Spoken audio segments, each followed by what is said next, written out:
School committee meeting on Tuesday, August 26, 2025. Very sorry that I still have my hair on. Mrs. Pazerski, if you could please call the roll. Mrs. Dargan? Yes. Mrs. Brady? Yes. Mr. Costello? Yes. Mr. Greer? And Mrs. Stetson? Mr. Greer and Ms. Stetson are unable to join us for our summer meeting tonight. If you could please rise and join us for the Pledge of Allegiance. Pledge allegiance to the flag of the United States of America, to the republic for which it stands, one nation, under God, indivisible, with liberty and justice for all. Thank you. Please also join me in the Peace Builders Pledge. I am a peace builder. I pledge to praise people, to give up put downs, to seek wise people, to notice and speak up about hurts I've caused, to right wrongs, to help others. I will build peace at home, at school, in my community each day. Under the open meeting law, informing the public that this meeting is being videotaped by Marshfield Community Media. If anybody else is taping this meeting, either audio or video, certifies of such at this time. Seeing none, we have just a few things to discuss tonight. We have, we'll just take it in the original order, and I'll turn it over to you, Dr. Sullivan, superintendent update. Absolutely. It's been, actually, move up here, just a few slides. It's been a very busy summer, productive, different for me. And last year was getting to know everyone. This year was, I had that taken care of, but there were a lot of things we did as we engage in our third year of the strategic plan. And really guiding all of our work. And remember that the strategic plan really guides, as you know, the goals of the school committee, all of our school improvement plans, which reference each of these pillars of the strategic plan, and our administrative teacher evaluation. It also helps set our leadership goals. So just picking out of the plan the strategic initiatives that are big for us this year, according to the plan. This is what we're supposed to be engaging in 2025 and 2026, creating a deeper understanding of student behavior and choices made, looking for a reduction in the disparity of student suspensions and dropouts, increased potential to graduate, develop a set of protocols to analyze data and make informed decisions to ensure equitable access to rigorous academics. We created a very nice protocol this past year. We have a dashboard that we worked on, so this fits perfectly into what we're moving into this coming year. Examine scheduling practices at all levels to ensure students are provided with equitable access to courses and services aligned with their needs. We did a lot of work at the elementary level last year, adjusting our schedule to meet time and learning needs. This year at the high school, they're adding flex block. Principal Setner has a scheduling team that she's looking at our schedules with. So we're right in line with that. I just wanted to point that out. Supporting guide all students in planning career pathways. And one of the goals for Principal Setner is to expand the work that she's doing with the internship program, and to really look at creating a more rigorous planning career pathways. So that's also good. Just kind of music in my ears that these things are sweeping in their percent plan. Creating a culture for all to feel welcome and protected in school and in the community. That's perfect. Theme for the year is we're right from the strategic plan, which is where everyone belongs. This fits perfectly in what we're doing. Increased opportunities for families to become involved and engage in school activities. Create common protocols for using data to make decisions at the district school and classroom level. Ensure common resources and programs so students have access and equitable experiences through consistent communication with appropriate stakeholders, and develop and communicate a multi-year technology plan with goals, outcomes, and options for refresh cycles. So these were what was set for 25-26, and that was set. It's all within our wheelhouse of action. An AI-generated bullseye this year just looks at it a little differently, and you'll notice in the middle, in accordance with the strategic plan, is again student voice and engagement. We're really looking at student, staff, and family equity, belonging, and wellness, making sure that all of our students, all of our families, all of our staff feel welcome and connected to the community. Continuing to really work on our procedures, protocols, system development. Did a lot of work last year. There's a lot to do this year. And you can see the rigorous curriculum. Second year of our EL curriculum at the expedition learning, at the elementary level, and continued family and community engagement. And you can see how the outer circle of the bullseye ties into everything we talked about just a second ago in those strategic plan initiatives. Like I said, I haven't talked to the staff yet, but working with the leadership and the expanded leadership team, where everyone belongs fits our pillar number one, equity and our belonging pillar. And that's a picture from the mosaic, which I love. Those are some of our Brazilian students originally from Brazil, who did that wonderful dance in the mosaic. So, just a nice shot. Again, defining school belonging is pretty simple, but there's a lot to it. It's the extent to which students feel personally accepted, respected, included, and supported by others in the school environment. So we do a lot of work with that.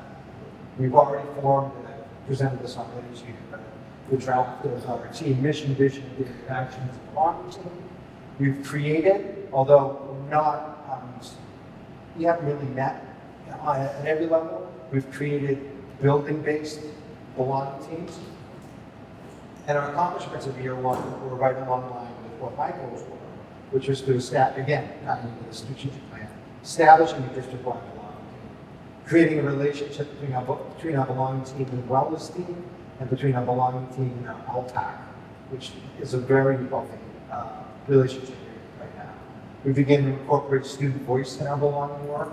There was those Breaking Boundaries group who went and did literature that was inclusive and diverse stories with all of our elementary schools. Those are our high school kids doing that. That was really impressive. And my student advisor did a lot of it too. We created our mission, vision, and theory of action and community agreements. We began some work on our equity and SEL audits. We're going to do more formal work coming up. And we organized an annual exam event. And there'll be more goals that we deepen and establish when we talk more at the building levels. But you can see we're going to continue to deepen our work with our larger team. We're going to really get into the building level, get even more student voice. On the first day with students, the first day for staff, I'm going to have another conversation with 7 students about belonging and about how they feel in the school environment. Teachers who made them feel connected, practices that have worked for us as a district, practices they'd like to see us avoid, and then just some overall thoughts from them about how we can be inclusive there. So I'm very excited for that. That was very well received last year with the students. I think that was Yeah, great. we have a little surprise to the staff. Okay, that's nice. It should be fun. Expand the culturally responsive practices throughout the district. Really talk about what culturally responsive practices are. It's not a heavy lift, but it's something that we can do very easily in some cases, and then there's some deep systematic work that has to happen. It will take some time. Expanding the mosaic event, and then creating a long-term plan for our belonging efforts. This one, though, choosing a platform for our SEL approach district-wide is huge. Right now we have Peace Builders, which is really an anti-violence program that really it came out of LA. It actually came out of LA during the gang riots. That's to sort of give you a sense of how dated it is. It's great, but we need to decide if that actually has the oomph of the curriculum behind it. Right now, it doesn't. So that's something we're going to do for. And then our summer was just really busy. You see, we had a lovely retreat. I'd say it's a much better picture than our last year's picture. John said we don't really use last year's picture. It wasn't a good shot. But this was at South Shore Country Club. We did some bowling. See, Mr. in the back. I'm hearing he's one of our better bowlers. There we go. And actually, it's funny. I wish Amy Scalara was here today. She couldn't be here today because every time I looked over, I heard like, yay! So Amy bumped the fist. Amy was like a really good bowler. She wouldn't know it. Nice. She studied that perspective. Now we take Cawthorn. Did Cawthorn won. He was really good. But it was a fun time. It was great. And we had a very nice retreat. And then an excellent expanded retreat. I believe that's right here. You can't see it with our department heads. Our union representatives were always invited to that. And it was great. It was excellent. We set some goals for the year. Talked a lot about some important subjects like AI, how we're working with AI, how we're making sure students belong. what are the major focus points that we feel we need to do in the district? How can we help staff feel more supported? How can they be more supported as leadership? It was very productive. Then we had a wonderful ESY that was led by Melissa Morrison. That is in this building, it's right here, where we did a movie nights. That's mostly everyone that was at ESY. That was great. We had some wonderful work done by our custodial staff and our technology. Right? One of the things that I always do 2 weeks before the start of school is I go around with Assistant Superintendent Miller, Dave Cawthorn, and we meet with the principals and the head custodians, and we walk the buildings and look at every single thing that they've done and every single thing that they need to be done to get school up and running. And then we look at some long-term plans. That includes, and this year I have to say, they were ready to run. There are some things that still need to be done on the outside that are a little bit out of our control. We're working on it. But the inside of our buildings are excellent. Really, really well maintained, service this year. And I feel like in some ways, although teachers wouldn't get this, but if we had to have, we could have started school last week. That's awesome. In terms of being ready as a building. Buildings were so ready. Anyway, great summer. We had an excellent meeting with Marshfield Police, and fire yesterday. It seemed like it was 2 weeks ago, but it was yesterday, right? And that's always productive. We'll meet with them several times a year to go over our safety protocols, to talk about our trainings. It's an excellent meeting. We're very thankful for their collaboration. So that's it. I just wanted to give everybody an update on what we've been doing this summer. And we're ready. We have a few more days to tighten some things up. The hiring is going very well. We had our new teacher induction. I think probably Assistant Superintendent Mark will talk about that a little bit. But the new staff coming in are amazing. Just couldn't think of better people to bring on to in Marshfield. I love seeing all the posts on social media about all the new staff coming on board. It's great. Learning a little bit about You get a flavor for them as people too. Yeah, it's awesome. But really good people and excellent educators. So Great. definitely improving every day. Awesome. Good stuff. Yeah. Thank you. And if folks are wondering, Pat and I both got our shirts at Kohl's. We go, and at the end, we'll do the me and my shadow. Exactly. Which we've been practicing all summer. All right, Dr. Martin, who I saw at Kohl's recently. Yes, so as Dr. Sullivan said, today was day one of our Educator Academy. You're invited, of course, to the celebration luncheon on Thursday at 11 o'clock if you're able to make it. This year we added, we had our Magical Mystery Tour with Mr. Gaddis, leading that, ending at our usual Dairy Queen stop. Nice. And kudos to Dairy Queen, they do it every year. That's awesome. To let all of our new staff have a treat at the end of the day. We even have a session this year with Karen Hubbard. She's going to give some tips to start the year. They had a digital escape room for teachers to go through today. So it was really busy, but we had 2 more days, so big things happening. We did submit for our 4 title grants, Title 1, 2, 3, and 4. We did end up having about $32,000 in cuts. So I'm just waiting on approval so that we can get all of those projects started. And then just so you're in the loop, competency determination requirements. So Jesse, we had a webinar last week about what they are going to require for us to do. What we did last year is only a piece of it. So we must develop a competency determination policy. It has to be reviewed by legal counsel, approved by school committee, and submitted no later than December 31st. We also have to submit local graduation requirements, including social studies and history requirements. Within the CD policy, we have to explain and define exactly what a student must do to show mastery of the content, and also how students earn full credit. We have to include consideration for students with disabilities, English language learners, and late enrolled students.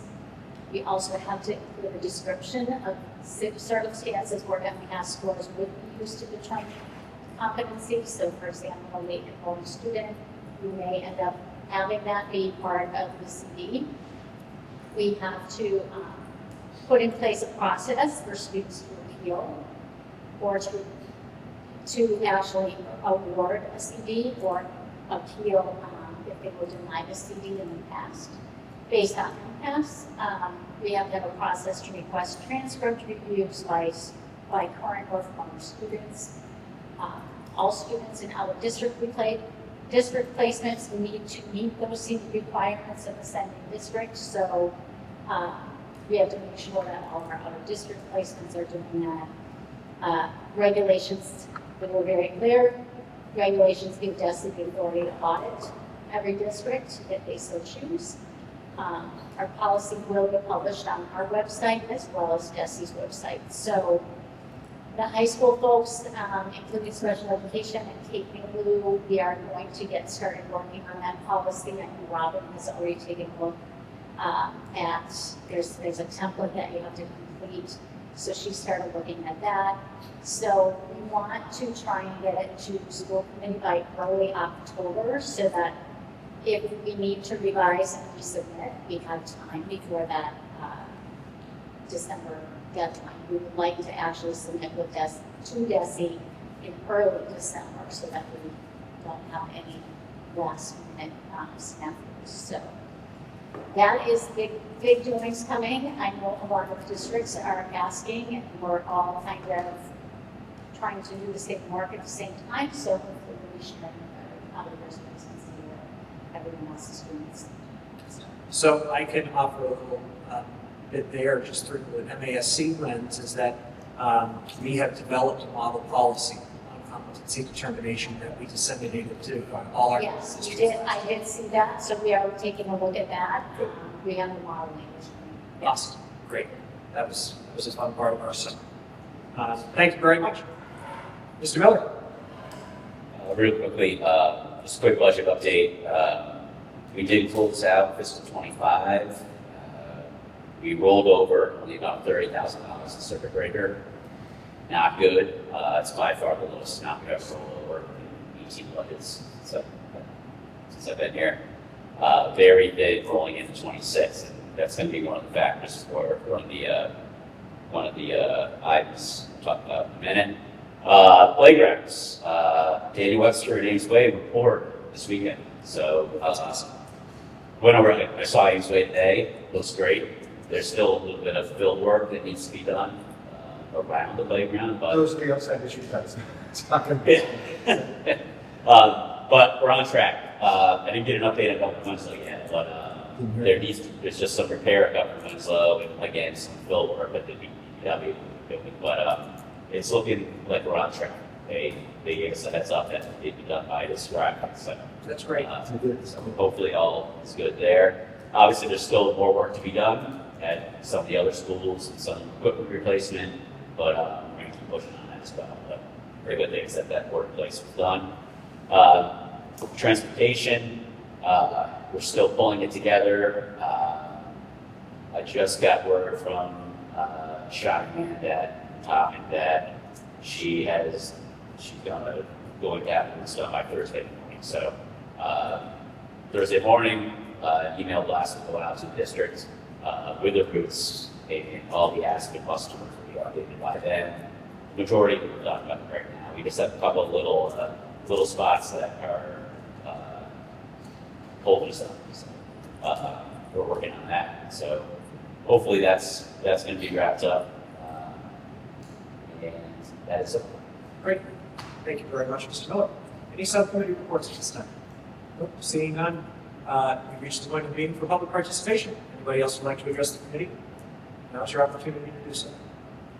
Seeing none, we will move on to public participation. We've now reached the MEA item. Mr. Ring.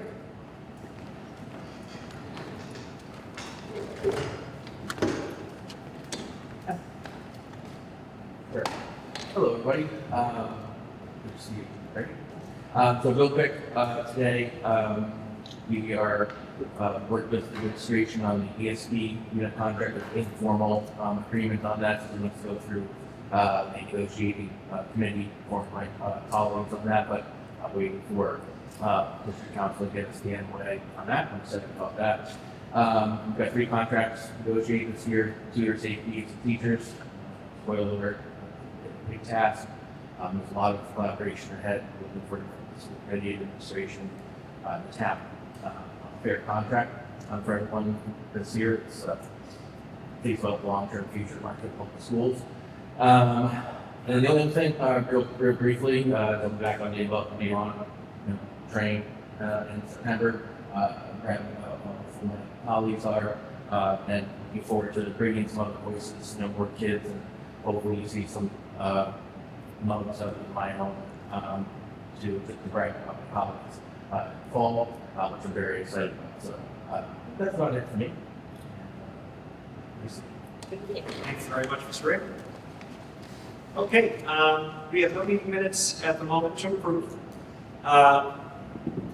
We'll head right into the old business. We'll just take this in order. The superintendent evaluation, I'm just going to do really quick. This is not something where we're taking a vote tonight. It's not something where we're doing really any work. It's just essentially an opportunity for us to say that Dr. Sullivan has provided the school committee with a lot of data that we had requested based on what we had identified as the indicators that we will be basing this evaluation on. So this is the document that the school committee has available to us. If you have questions on that you'd like to ask in this meeting, now is your opportunity to do so, and we'll just go over a couple very quick things. I just had a question. Yes. How many people completed the leadership survey? So I talked with every leader, Okay. including department heads, coordinators.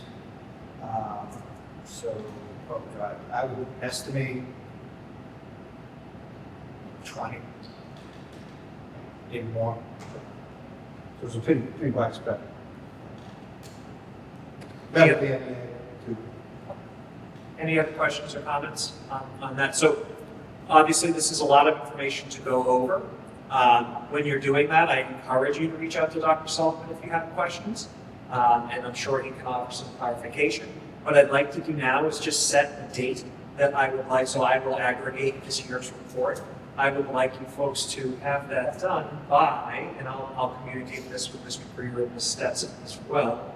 But if you could have that done, so I'd like to have the summative evaluation ready to present to you on the 9th at our next meeting.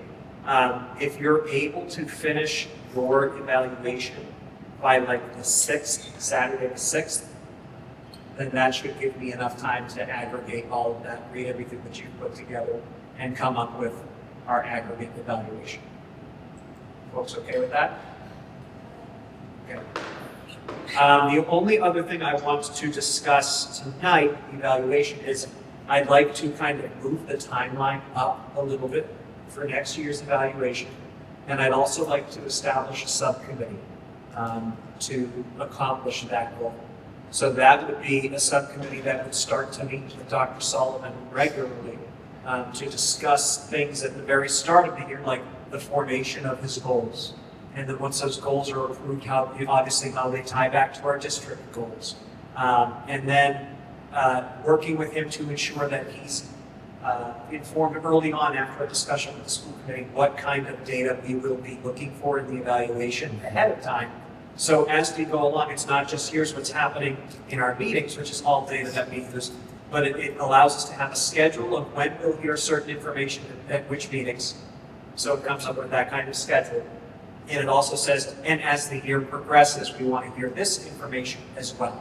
So that subcommittee would work on that with Dr. Sullivan, along with some other things. That subcommittee would probably take the lead after a discussion with the committee on the mid-year cycle, the mid-cycle evaluation, which is essentially our chance to kind of evaluate where we're at, and if certain things like goals or whatever, or any of that data that we're requesting needs to be adjusted, if we need to add anything else.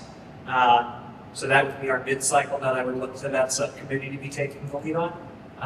And then, of course, the summative evaluation would not be compiled by me as the chair, but it would be compiled by the subcommittee. This is a common practice around Massachusetts that school committees use, and it's actually, we recommend it at MASC that committees do it. So, is anybody interested, if you don't have to tell me now, if you can think about whether or not that's a subcommittee you'd be interested in serving on. It will be two of us. I have not yet decided if I'm interested in serving on that, so I'm going to think on it a little bit, especially after doing this aggregation, which I've done in the past, and it's not short, but it's not particularly challenging, especially when the data is so readily presented to us. So please think on if you'd like to do that. But so I'd like to take a vote of the committee on the superintendent evaluation update to establish a subcommittee for superintendent evaluation. Is there a motion on the floor? So moved from Ms. Brady. Is there a second? Second from Mrs. Dargan. All those in favor, please signify by raising your hand, saying aye. Aye. Opposed, abstaining, 3-0-0. Thank you very much. All right, let's move on to the athletic fees. I'll turn it over to you, Mr. Miller, and then Mr. Bass is here as well for this end.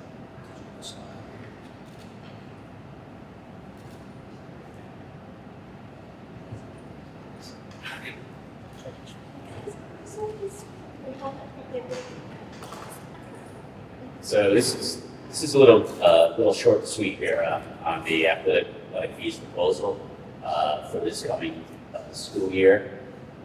Just the rationale behind this proposal. The last fee increase was 7 years ago, in 2018, and we increased to $300 per year, whether the student played 1, 2, or 3 sports. So, playing one sport would be $300, playing 3 sports is $300. Again, that was 2018. In those 7 years since that fee increase, the athletics deficit has grown consistently since then. It's been a long day.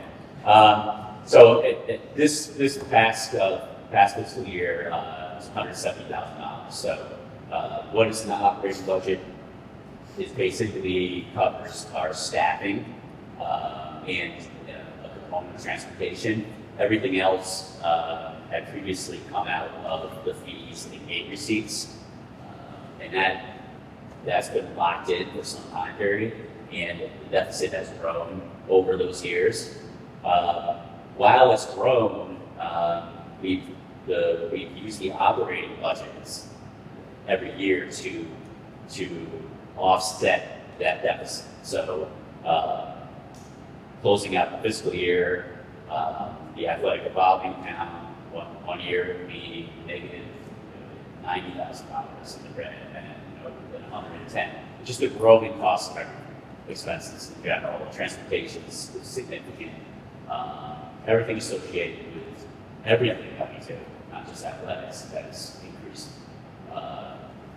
tremendously over the last few years. So looking to address that problem, because as I mentioned, our fiscal operating budget for FY26 is raised within margin right now. We can't afford another $170,000 deficit. We in the budget process, we increased athletic transportation in our operating budget by $100,000. And then this proposal of an athletic fee increase would be expected to generate between $75,000 to $100,000. So utilizing those two items to offset that deficit, hopefully we can stabilize that process moving forward. So that's the rationale behind all this.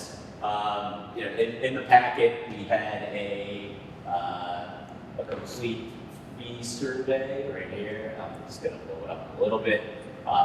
This is the fee survey across all of Massachusetts. It varies.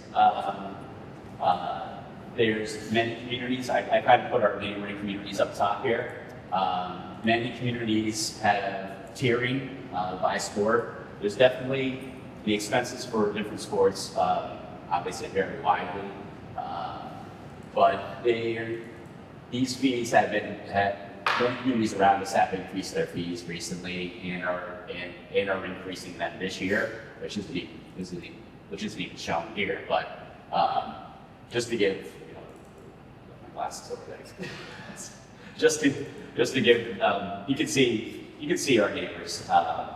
They're all big. The only other community, Situate, was very similar to us currently, but a lot of the communities here have sports that pay a little bit more, and most of the communities have a pay per sport basis. So that's all there. The whole state is every community that responded this year. So that's part of the rationale too. I mean, it's always, you don't have to do what our neighbors do, but this is the harsh reality right now. It is one of the places where we're able to generate some revenue. So that is the proposal. It's very similar to many of the other districts in Massachusetts. The other component of it, so we met as an athletic subcommittee. It was Ms. Darwin, Mr. Greer, Mr. Battis, and myself, and we batted around a few ideas on proposals.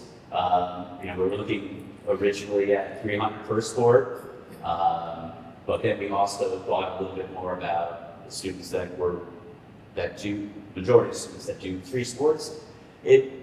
We had that data. I don't have it right in front of me, but it's about a third, and a third. It's a little less than a third. About a quarter of the students actually play 3 sports.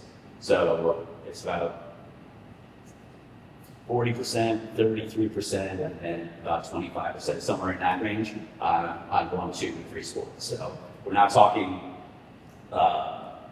the huge component of the student population that plays 3 sports. I love our proposal. I love the way our fee system worked. I think Mr. Battis agreed that it really did help participation.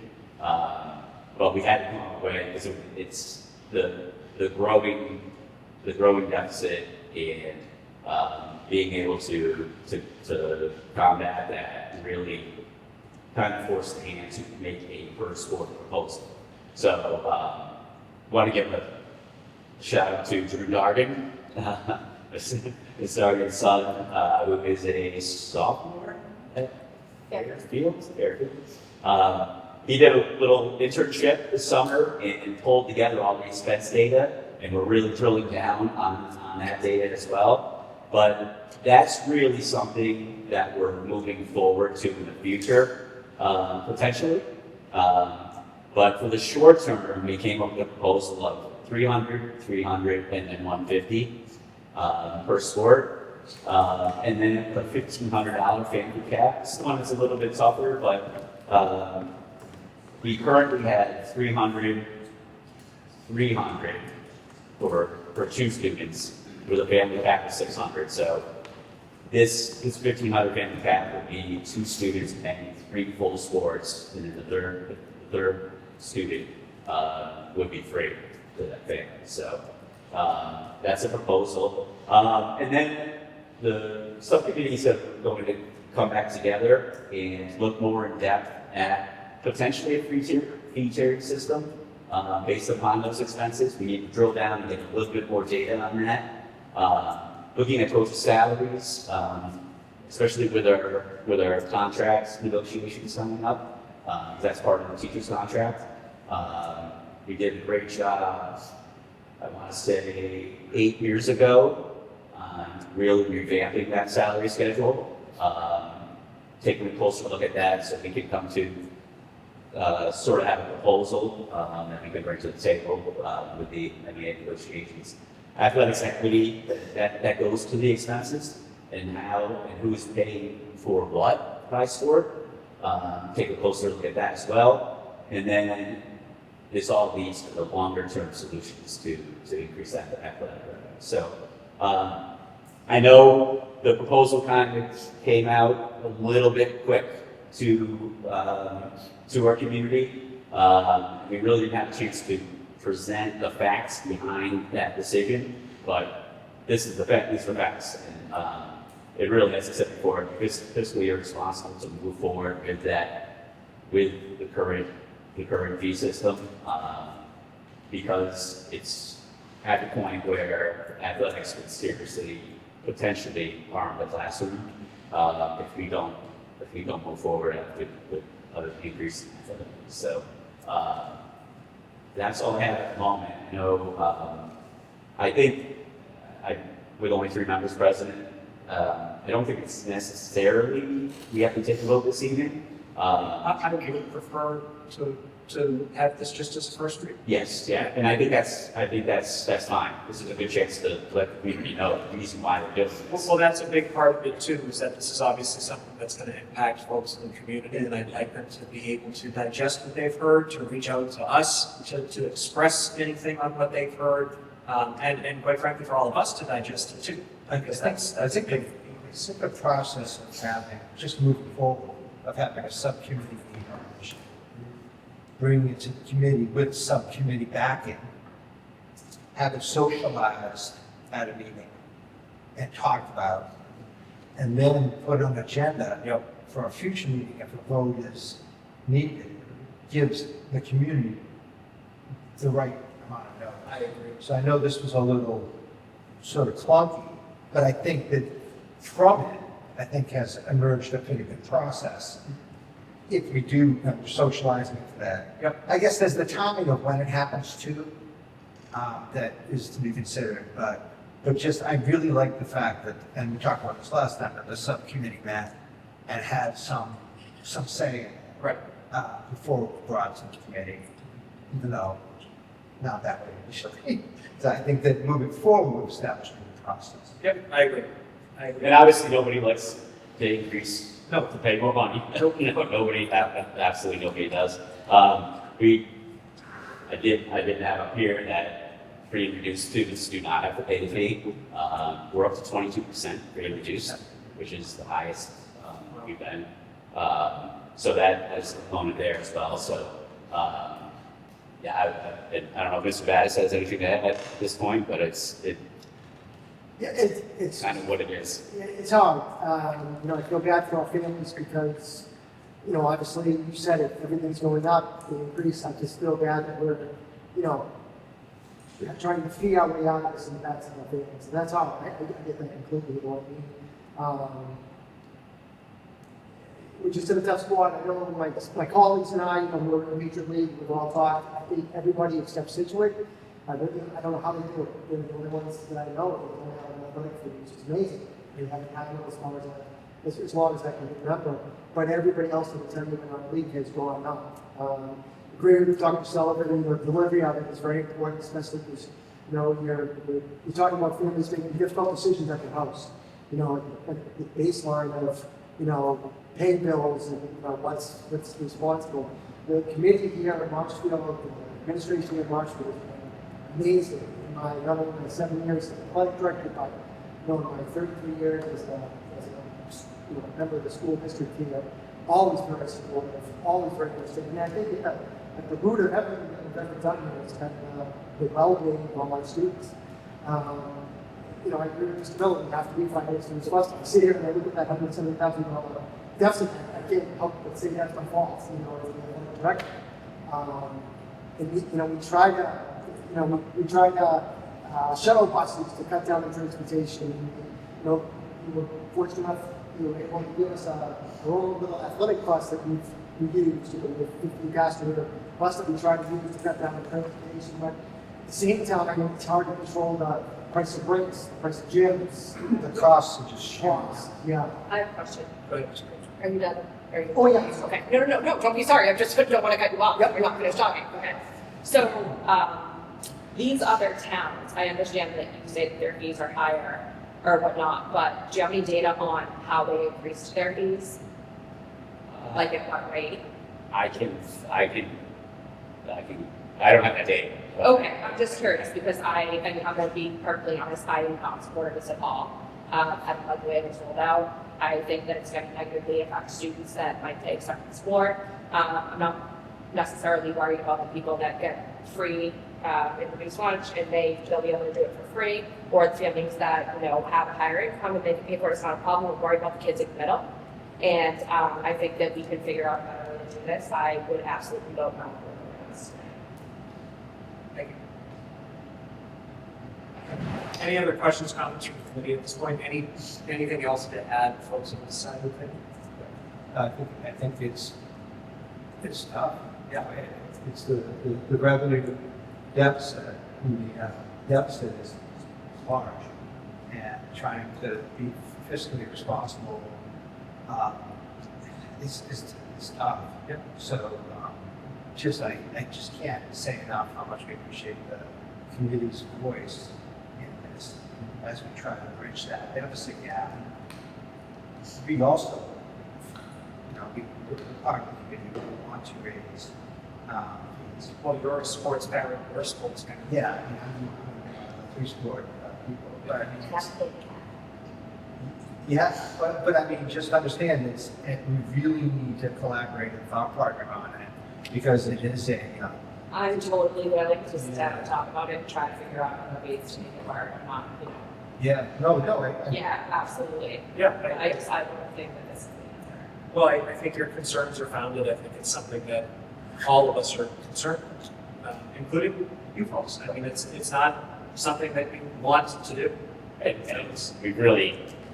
And it is a large percentage increase from where somebody would have been, but we've held off for so long on increasing it. I think if we had, and that was because I think everybody agreed that the model we had with the 300 all in did increase participation, but that's the most important thing. And we held on to that, where in retrospect we could have bumped, but bumping it would have taken away that participation factor. Right. No matter what we were going to have to rip the Band-Aid off the $300 all in, because there was really no way to move it after that point. So yeah, I mean, it's probably 5 years too late. I'm sure you're ready to something similar to transportation, Yes, the same thing with transportation as well. which is never used.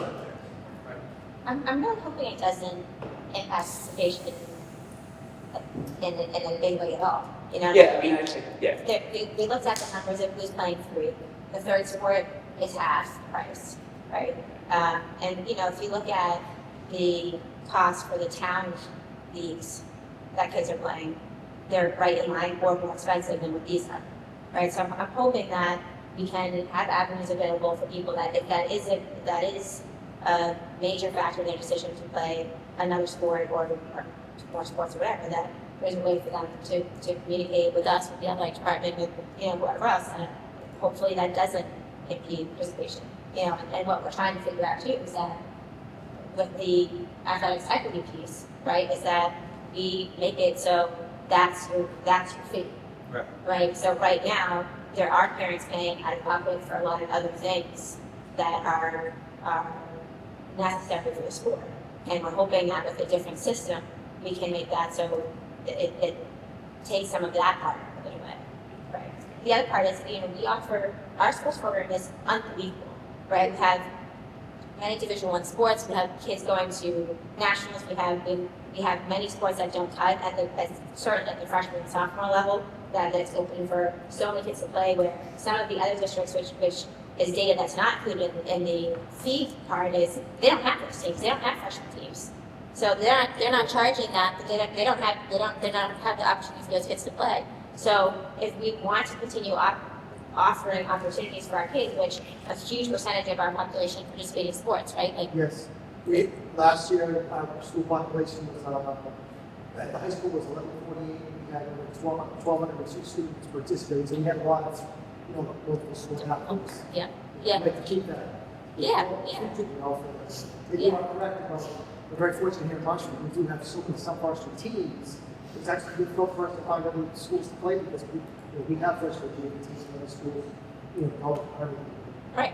We offer things like gymnastics and swimming, and that I agree with Laura, they're definitely, and we've talked about this part of this, you know, this is sort of like, right now, the 170 is harder to manage, right, with the budget we're facing this time of year, what we've been giving to the town this current year, so it's sort of like something that has, and 300, you have kids that play 3 sports for $200 for the entire year, which really is, you know, contributing to that deficit. So there are definitely ways that things can be changed and moved around. And as far as what I'm thinking on the subcommittee, this is not the final stuff, right? Like this is not what we're looking at for long term. Or, you know, we need to figure out what's happening in the individual sports and if a tier action is possible and what we're doing with spending or what we're, you know, so there's definitely room to change.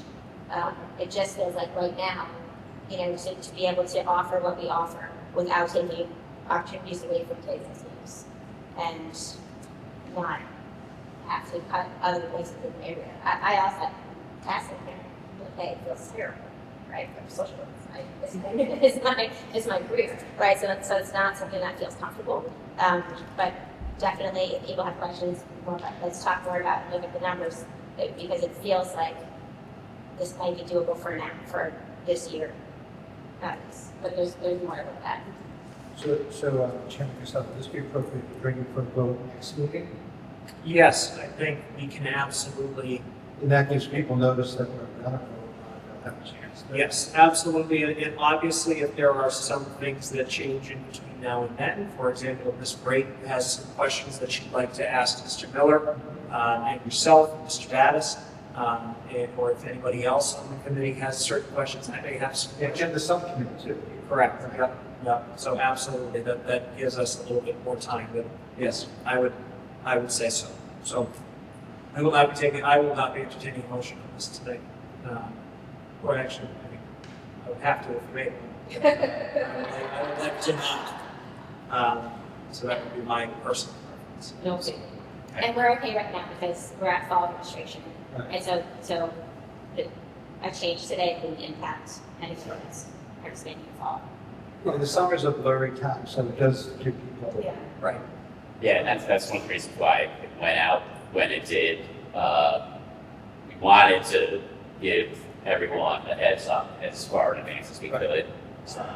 Beginning of August, the second payment won't be until December, so August, September, October, November, like about 5 months heads up on it. Yep.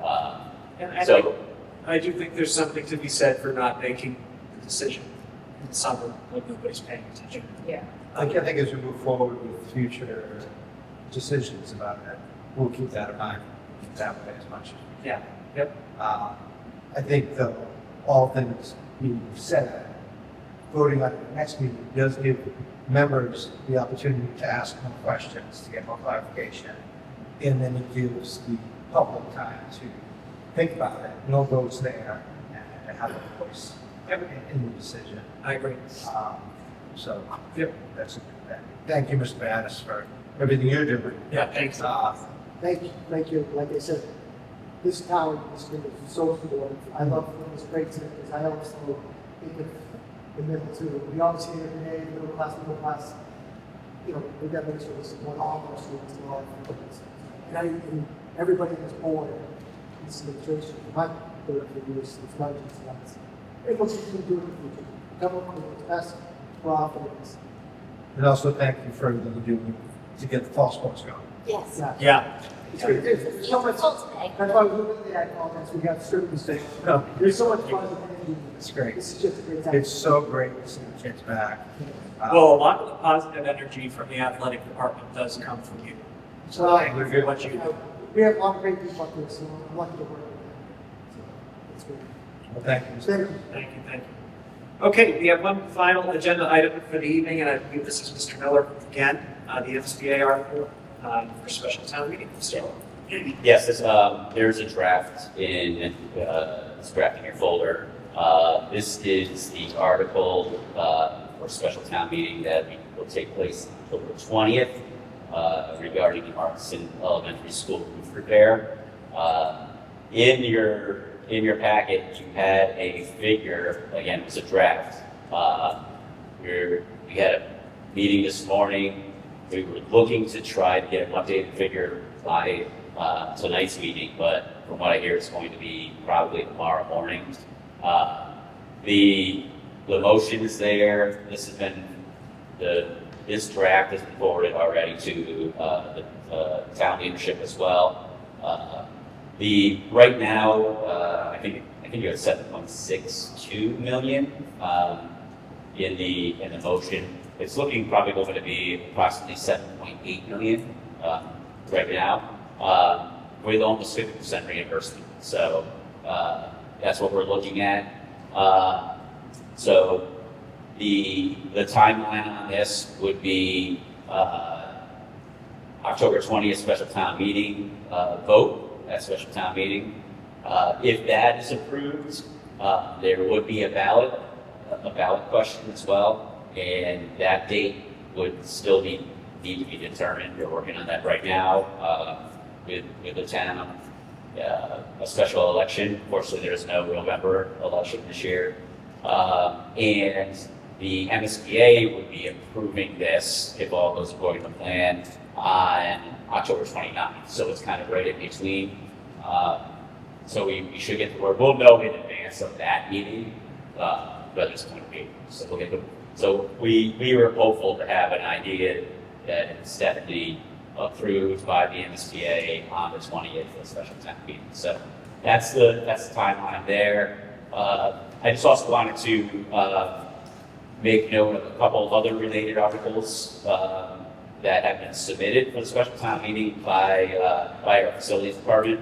I know Fred Russell's going to be here at our next meeting, but also submitted were $200,000 from free cash for elementary school roof repairs. This is money needed to keep the Daniel Webster Elementary School and Governor Winslow Elementary School still alive, so we don't have to. We can do a minor repair after this, approximately $1 million repair, rather than $7 million replacement. So that has been submitted. $200,000 to do temporary repairs to keep those buildings moving forward, or to not have to do a full replacement. $125,000 also from free cash for school security enhancements. This is primarily for the Hazeway School doors, which when school resource officers walk the building, it's a major security issue with the division of doors. They're saying now that they're deteriorating. Yep, 50 doors at approximately $2,500 each. So that's a major article. And there is also a transfer article for $115,000 to school facilities. That's the balance remaining from the Daniel Webster gym floor project. So we did that project, came in a lot less than what was originally anticipated. And there's an article to move those funds remaining to school facilities for a wide variety of items that we have on top of it. So those are the three items. You don't necessarily have to approve those, but I just want to make the community aware. But a vote to approve the draft article would be great. You're looking for that tonight? I think so. I think like two with the dollar amount to be determined. Again, it's going to be about 7.8. Are we able to approve that language with a dollar amount not yet determined? Correct. We're able to do that? Yes. Tom, is there specific language that you use for that vote? Yes, I have. It's all here. Okay. It's still straight from the MCA and also. Yes, it's got Yep, we're going to read that exactly. Mr. Miller, just so I'm clear on this motion, if it is made, that number in the second line, 7,626,846, you'd like to not include that number or just have it be? Correct. Let me just check my email. Literally, our project manager was hopeful to get a final number. Okay. We went through the whole budget spreadsheet. Is there an issue with delaying this until the 9th? That's what I would. Because I'll be honest with you, I don't love the idea of Yeah. making a motion without a dollar. I think that's fine. I mean, it's true. I'm not sure that It's- it's legally stand. Yeah, I think that's okay. I don't think we necessarily have to take a vote this evening. Okay. I mean, I just did want to make the committee aware. Not that I don't want to read all of this out loud. The committee, I want to make you guys aware that this has been submitted, so Thank Thank you. for the, If you're okay waiting until the 9th when we have an actual figure, just because I don't want us to get into I think we sort of going to set yours up. yeah, Yeah, but that's exactly right, we have to just do it all. yeah, I think that's Just just, muddy the waters. But, so I appreciate the explanation. Any other questions or comments on that agenda item? Okay. That is our final agenda item of the evening. Our next meeting will be when school is starting up again. As such, I'd like to just do a little activity before you leave. I'm not going to ask you to do it here. I'm going to ask you to do it at home and then bring it to the next meeting. I stole these from your office, Yeah, Dr. Sullivan. this is a foundation. Yeah, I love it, and I'm going to ask your leadership team to do it again. So this is a little note card from the Mass Association of School Superintendents, and it says courageous leadership, and it asks you 2 questions. Who is a leader who inspires you? And what's a leadership lesson they've taught you? I think it might be kind of fun for us to do this as a committee, and then we can bring it back here and have just a little shareable moment at the end of our next meeting. So I'll pass all of these out. Thank you to Mrs. Pazerski for allowing me to steal these from your boss's office. Not to throw over the bus. So, yeah, She said you'd be fine with it. Yeah, the guy, I mean, there's obviously, I didn't generate that. Right, yep, I love it. So, our next meeting is September 9th. Is there a motion to adjourn? So moved from Mrs. Darby, is there a second? Second, from Mrs. Brain, all those in favor, please, oh, you know, I'm sorry, roll call, Mrs. Mrs. Darby? Yes. Brady, yes. Mr. Costa? Yes. Thank you very much, everybody.